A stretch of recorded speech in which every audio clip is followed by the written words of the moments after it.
You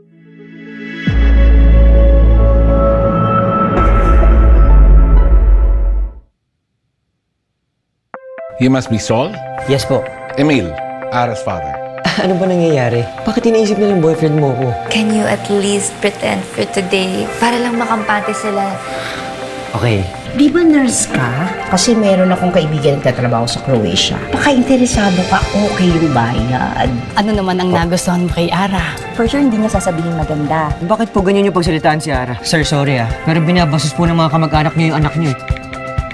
Tagal naman dumating ng boyfriend mo. Hindi ko siya boyfriend. Do you have to go? Oo, sorry, kailangan na talaga eh. Interview lang doon sa babaeng umiyak sa bus. Nakita niyo ba tong babae na to dito? Kanina pa naghihintay, pero umalis na yata. Late ka.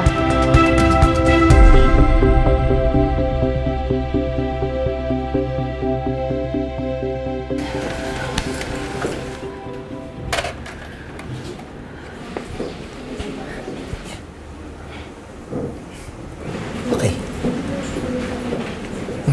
Bakit? May naalala lang ako.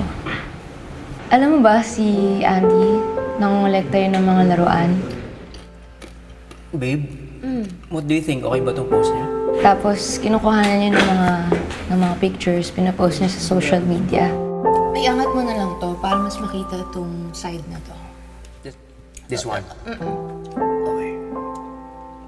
Ganyan lang. Yan. Yan. Check natin